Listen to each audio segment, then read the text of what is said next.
dead hooker in a trunk, which, if you were lucky enough a few years ago at Horrible Imaginings, our horror film festival here in town, screened that film. And their new film is called American-Mary. And it's radically different from Dead Hooker in the Trunk, but equally exciting. So to start off, we're going to run a little trailer first, teaser, and then we'll talk about the film a little bit and then open it up to discussion, okay? So if we can run the trailer, please.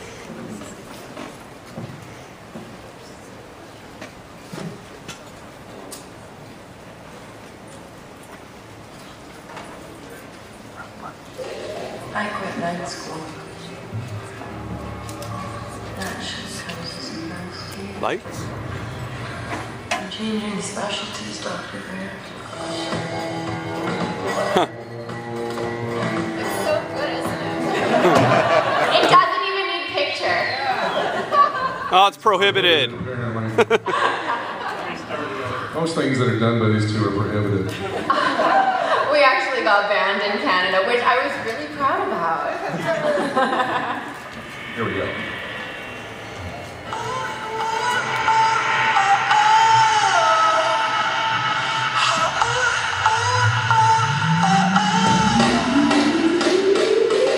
I quit night school.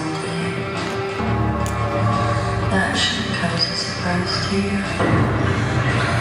I'm changing specialties, Dr. Grant.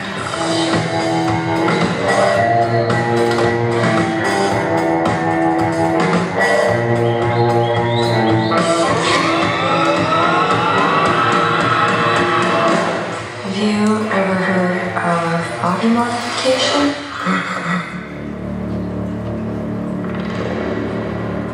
Ich fühle, wie Dr. Mengele heute Abend. What's that? Dreams, ja? Yeah.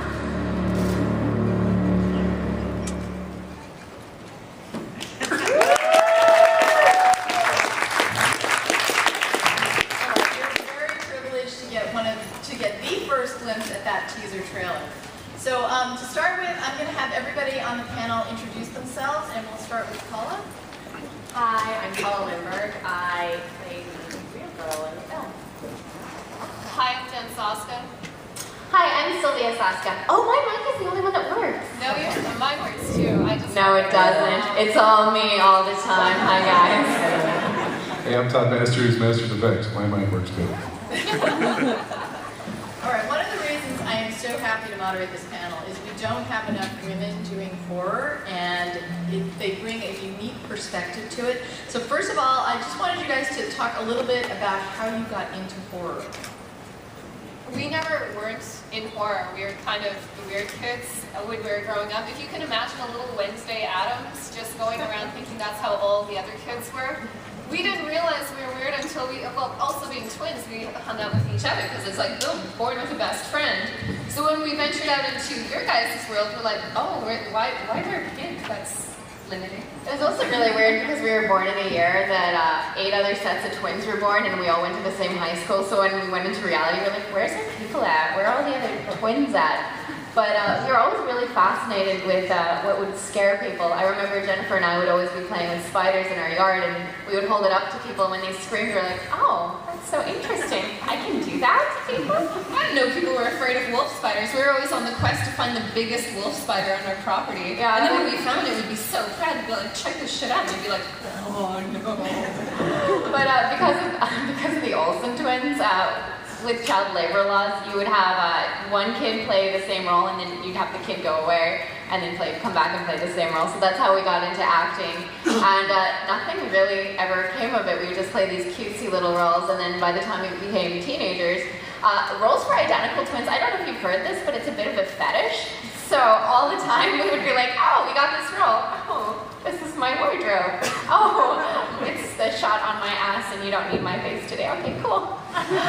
So after a few years of that, Jennifer and I are actually extensively trained in martial arts, and we thought, well, I don't want to do this anymore, but maybe if I was kicking ass and being thrown through glass plate windows, I wouldn't mind being in my underwear so much, so I'd like to do the same thing. So we retired from acting and we went to film school, which actually was only film school in name. It had a great, excellent outsourced stunt program, and then anything else that resembled a film school didn't exist, and they cut the funding to our final project. So we went with revenge. We were like, okay, let's make our own film, pool our resources, pay for it ourselves, and it was while Grindhouse was playing in the theaters, and I was in love with the title Hobo with a Shotgun. Another Canadian, Jason Eisner, great guy. And I walked out of the theater one day and I turned to this guy and said, "Dead hooker in a trunk." And I go, oh my god, what is that? I said, "I don't know, but we have a title." Well, what happens in it? Gotta put a dead hooker in the trunk at some point or we're gonna be sellouts. And the revenge idea was so fascinating, and it was a fake trailer. We knew we could do it if we wrote, directed, did our own stunts and acting for it, and then we're like, wait a minute, doesn't this school have a list of everything that's too inappropriate to have in school productions? They shouldn't have given us a list. And then we put everything in that list, and they forgot about bestiality and necrophilia. We're like, that should probably be on the list, so We added to that list. So we ended up playing the fake trailer at our film graduation without showing it to anyone, and the reaction was half the audience walked out, and the other half was cheering so loud they couldn't hear the offensive dialogue. I was like, shh, you guys, this is really good. This is called the cussing monologue. It's amazing.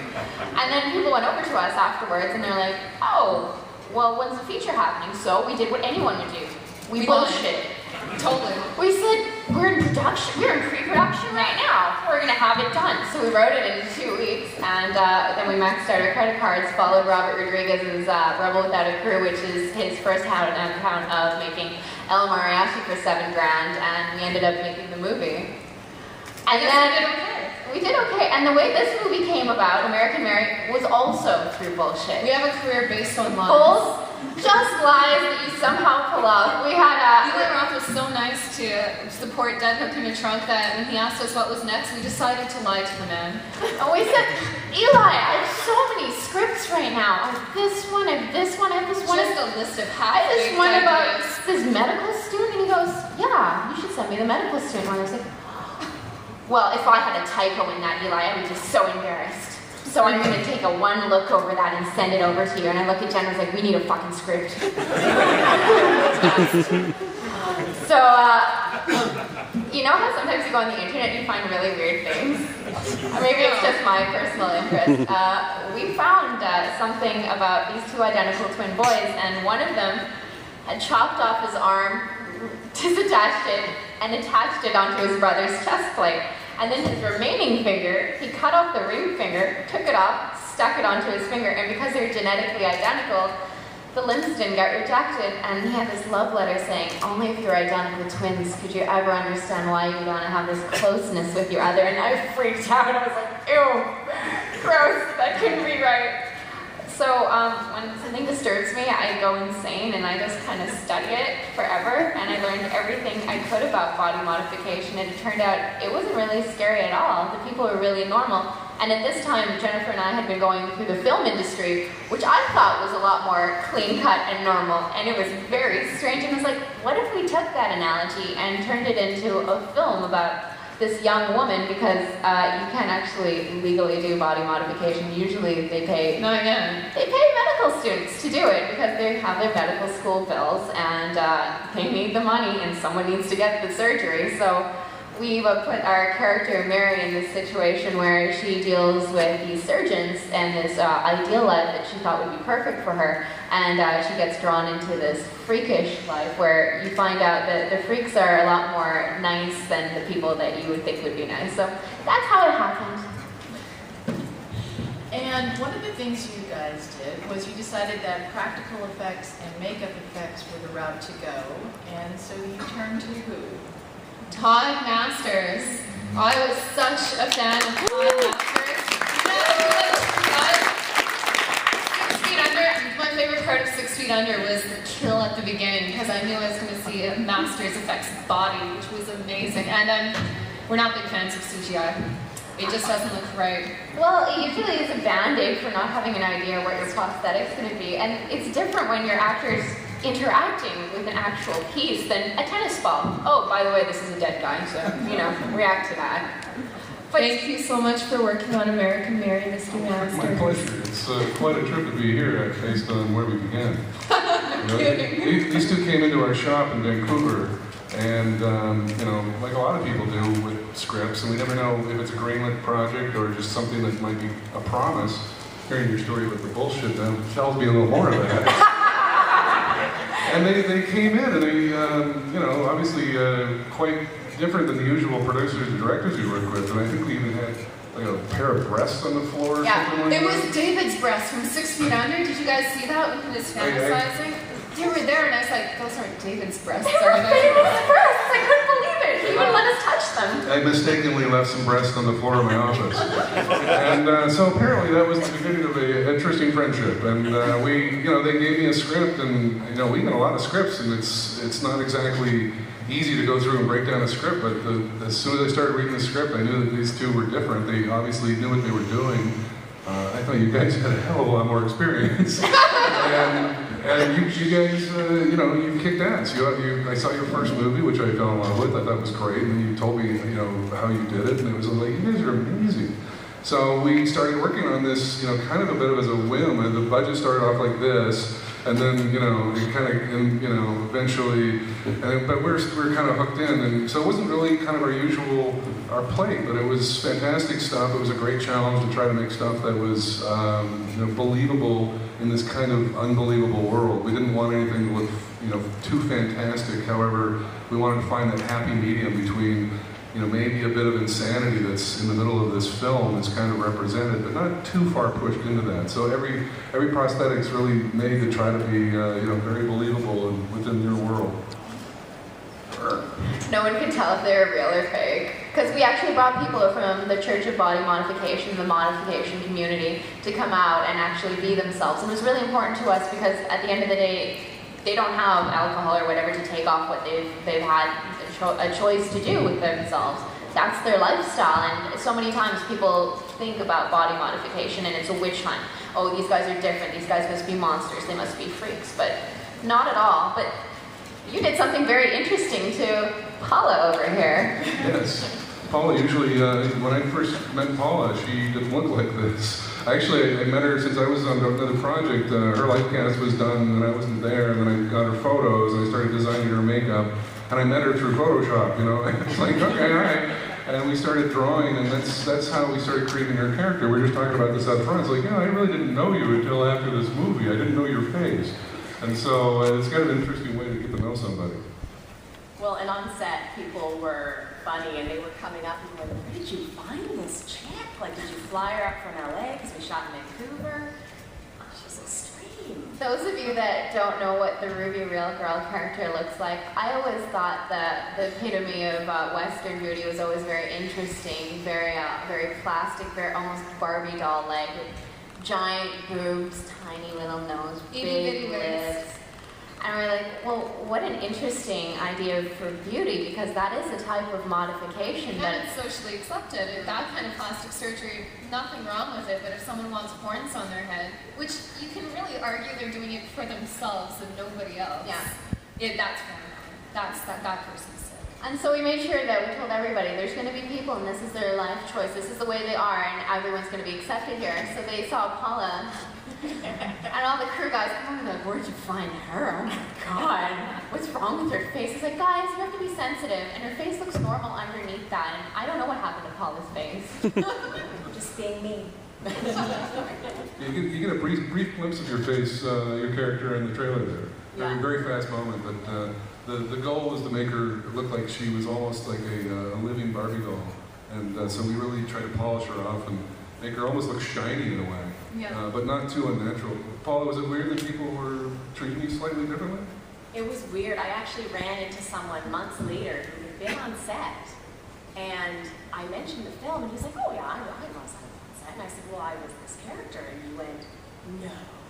I thought that she had actually looked like that, and people do treat you differently. I got some funny, like, sideways looks, and a little bit of like, I don't know how to approach this chick. That was funny. I want to make a quick announcement, and then if anybody would like to ask questions, please come forward and they'll be happy to answer them. They will be signing in my booth at 1 o'clock, and we'll be handing out tickets, and they will be at 4019, which is over by like Troma and Lionsgate, over by the Starbucks entrance. And February. So get a ticket on your way out if you want. And if anybody wants to, just feel free to come up and ask questions. Otherwise, we're going to just keep talking, letting them talk. So one of the stories you told me was that when you were very young, you saw Poltergeist, and that kind of changed the way you thought about Poltergeist scared me shitless. And you know when you're young and you want to be cool and you want to watch horror movies and your parents say they'll scare you, well, that's the best part if they scare you. And I was so scared of it. And my mom actually said, well, you know, none of it's real. And I was like, the ghosts are real, Mom. I don't know what you're talking about. And she said, actually, there's prosthetic artists and makeup artists, and it's their job to scare you. They make the monsters, they make the effects, they make the blood. None of that's real. And then I was just in awe with prosthetic artists. Like, it's a job to scare people. You can get paid to do that. That's what you do. You can make monsters. And I've been in love with Dick Smith and Joe Gusters ever since. Well, I don't know how long you saw her, but did you guys see in the trailer the girl with the short black hair and the big lips? Well played. I did. Woo! Well, there's an importance on having the accepted ideals of beauty, and especially in female culture. And one of the first women characters to ever do that was Betty Boop.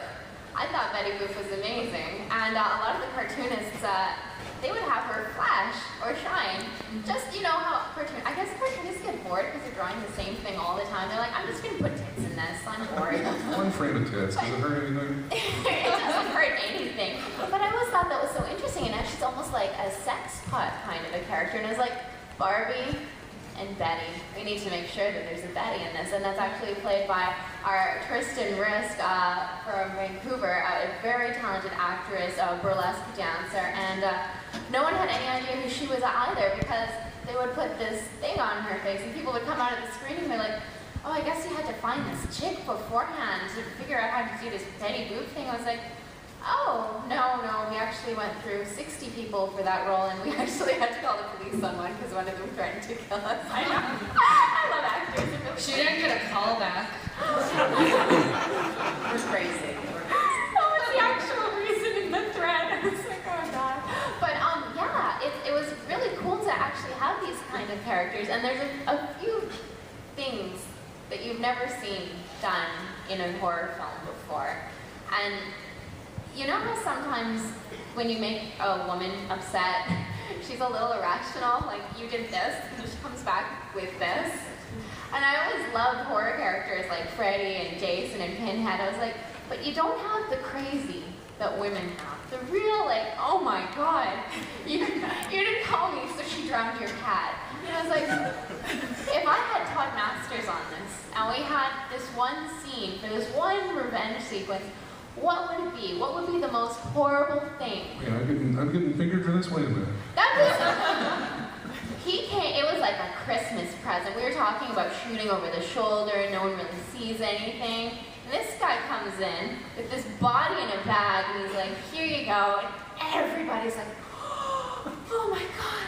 Why is it that people always have to make out with the body? Oh, is that true? No, absolutely. I would walk in on the crew making out with the body so many times. That's a I'd be good like, body, guys, yeah. the actors on set, a little I was like, guys, when the respect. actor's on set, you can't be pretending to have sex with the body. When he leaves, I don't care. We just draw the line there. We don't want him to catch and have to explain it and be like, I'm sorry that it happened. And you saw it. Well, I know you can't go into the detail exactly of what happens in that, Todd, but what's the process of making a body like that? Well, let's see. We go to a place where we know they're buried. Well, there's quite a few things that we did in the show that are a little bit different. Some of it is, straight out of the work that we did in 6 Feet Under, which is, the lead casting and the remolding of the body and casting them in silicone. But in a couple cases on this one, we were dealing with some interesting restrictions. So we couldn't really, go to the nines in terms of everything that we could possibly do. So One of the bodies they're referring to is this character that you kind of get a bit of a glimpse in the trailer that we just saw. And he's kind of in there and looking all gross and stuff. And so we didn't really have the budget to make this body. So in a way, actually, I don't even know if I told you this, but it's actually a body from another show. No way! Well, we modified it obviously very well. Well, you know, it's Comic-Con. This is where the secrets come out, right? Other show? Yeah, well, you know, it's kind of funny. Thank you, Falling Skies, too, because we also kind of borrowed some stuff from them, too. Falling Skies people out there. Anyway, American-Mary was made with a lot of love and sweat and tears and other people's shit. And, I'm kidding, that's not really completely true, but, you know, we really didn't have a huge budget, and so in this particular case, you know, we needed something for the sequence, otherwise there would be this massive compromise. And one of the things that I really hate doing in movies is, especially in the large movies where you know there's a budget there, they come at you with this promise, okay, here's your script, budget it, and you budget it, and of course your budget comes in more than they want typically, and then they sit around and they talk about it for a while the clock is ticking and you run out of the time to do the work. And so ultimately, unfortunately, oftentimes you start working on stuff with not enough time and not enough budget. In this case, I kind of knew I had no budget and I had so much time, and so we kind of just kept going on it as a bit of a labor of love, because we knew that there wasn't going to be the massive funds, but we also knew there was going to be a fun project to do, something that we normally do not do. I mean, we do a lot of aliens and zombies and vampires and crap like that, but we don't do a lot of stuff like, you know, the work in American-Mary, and it was a real chance for us to kind of try some things that we wouldn't normally do, so we kind of threw a whole bunch into it. So, kind of a long ramble way of how to do a body, but in this case it was a little different. We stole it.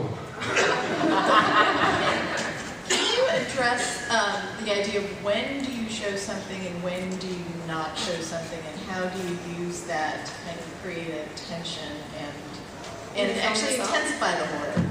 With Dead Hooker in a Trunk, we showed everything. Oh yeah. Even if we couldn't show it, we showed it. And we took arms off, and we had no right taking an arm off, and then the arm worked fine afterwards. We're taking a little bit of slack for it, but we're always going to do something with an arm now, because now we think it's hilarious. We went to the butcher shop, and here's a tip for you indie filmmakers. Pig eyes. Pig eyes come in blue. I don't advise pig eyes. They come in. No, pig eyes, bad.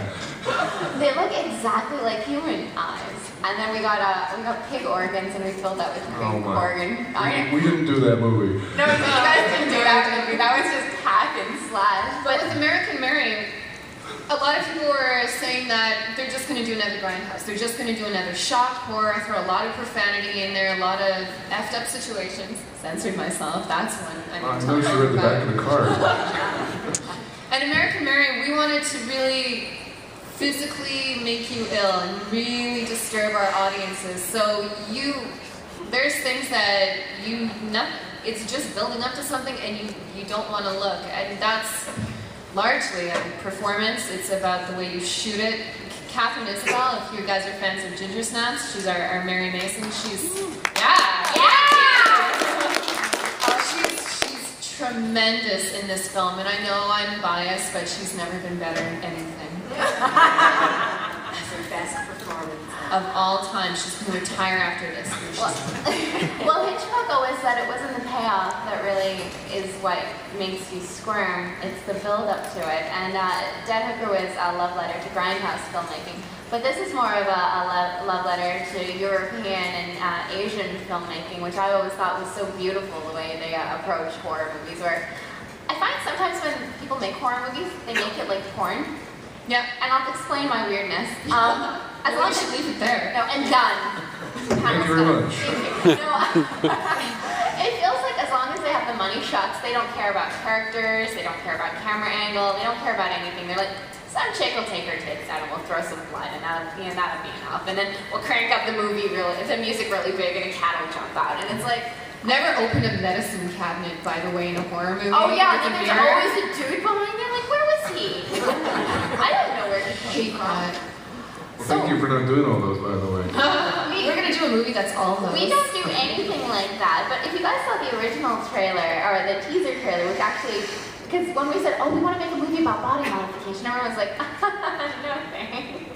No. We're like, no, it's going to be beautiful. and artsy, and there's this chick, and we're gonna take her nipples off, and they're like, yeah. Remember how we said we weren't interested originally? Yeah, we're really not interested now. And I was like, we're gonna shoot it. So the very first cast member we had was Paula, and this was before even you came on, Todd, because we didn't have a shit in hell. We didn't have a hope of anything, and we had 16 hours of application.